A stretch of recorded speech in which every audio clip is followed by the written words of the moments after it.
Ma'am 440 रुपये हो गए आपके। जब मैंने बुक किया था तब तो भैया 300 रुपये दिखा रहा था इसमें। पता नहीं मैम, देखो आपके सामने बिल 440 का आया है। रास्ते में मैम जाम लगा था, शायद उसकी वजह से बढ़ गया हो, इंक्रीज हो गया हो। मैं भी चेक कर लेती हूँ एक बार। देख लीजिए मैम। हाँ, इसमें बढ़ा हुआ दिखा रहा है। ये किस तरह बढ़ा है भैया? ये तो मैम नहीं बढ़ना चाहिए कायदे में। पता नहीं मैम, रास्ते में जो जाम लगा था ना, रास्ते में रुके थे, भीड़ हो रही थी यहाँ पे, उसकी वजह से बढ़ गया होगा। आधा पौना घंटा 1 घंटा करीब लग गया वहाँ जाम में हमें। तो इसमें मेरी कोई गलती नहीं है, तो फिर मैं क्यों पे करूँ इसका भैया? नहीं मैम, ये तो जो आया वो आपको देना पड़ेगा, इसमें मेरी भी गलती नहीं है। देखिए जाम में गाड़ी चल रही है, हमारा फ्यूल भी लगता है उसमें, इसीलिए कंपनी इंक्रीज करती है क्योंकि नुकसान होता है हमारा भी। मुझे तो भैया ये फेयर आपका देखिए समझ में आया नहीं है बिल्कुल भी। मैम ये और तो आपको, बढ़ा कैसे मुझे ये भी नहीं समझ। ये तो पूरी तरह गलत लग ये रहा तो है। मैम मुझे ये लग ऑनलाइन रहा है होता है, आपने हमारे कुछ हाथ करा में तो है है नहीं मैम। देखो मैनिपुलेशन। ये तो ऑनलाइन चीज़ें हैं, हमारे हाथ में तो है नहीं कि हम अपने हाथ से बढ़ा तो देंगे। ऑनलाइन चीज़ें तो शुरुआत में भी सही होती है ना, और लास्ट तक भी वही रहती हैं।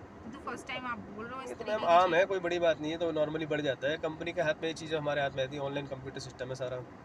अब जो दिखा रहा है आपको ये पे करना पड़ेगा 440 रुपये।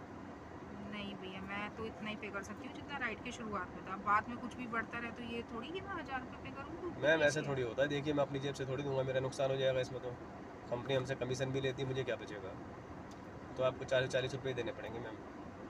नहीं भैया, इतना तो फेयर मैं नहीं दे सकती हूँ। चाहे आप मेरी कंप्लेंट करो, नहीं तो मैं करती हूँ कंप्लेंट इस चीज़ की। मुझे कोई तो लीजिए ये मैम, फेयर आपको वाला ठीक ही नहीं आप कर लगा। लीजिए, कोई बात नहीं, मुझे कोई दिक्कत नहीं है, मगर आपको 440 ही देने पड़ेंगे अब, इससे मुझे कम नहीं हो तो पाएगा। मुझे तो नहीं सही लग रहा भैया, ना मैं इतना दे इतना पाऊँगी। जाम में घंटों आपके सामने फंसे रहे, आपको पता है सब आपके सामने की बात है, पीठ पीछे तो है नहीं।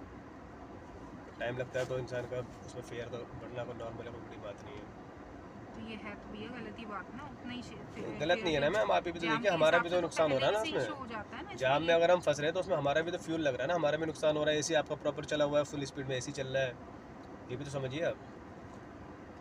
नुकसान भी तो वो है ना तो उसमें सब हमारा। बात आपकी वही सही कंपनी है, की लेकिन तो जाम वाला तो ऐप भी देख लेता है ना, शुरुआत में दिखा देता है कि यहाँ पे जाम है या जो तो भी मैम चीज़ आपके है। सेम रूट पे चल रहे हैं, जिस रूट पे आपने बता उसी रखा है उसी हिसाब रूट से पे चल फेयर रहे हैं। दिख जाता है।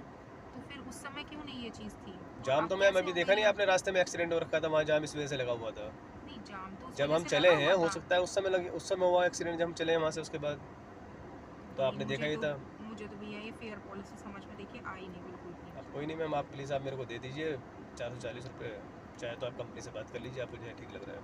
हाँ, वही करती हूँ भैया, मैं कंपनी में बात कोई बात करती नहीं, हूँ। कंप्लेन लॉन्च कर दूँगी मैं इसकी। कर दीजिए कंप्लीट, मुझे कोई दिक्कत नहीं है, मगर आप मेरे को दे दीजिए मेरा पैसा। मैं पहले कंप्लेंट करूँगी, जब उसका रिजोल्यूशन होगा तब देखूँगी क्या करना है।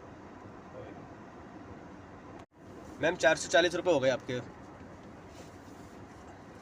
जब मैंने बुक किया था तब तो भैया 300 रुपये दिखा रहा था इसमें। पता नहीं मैम।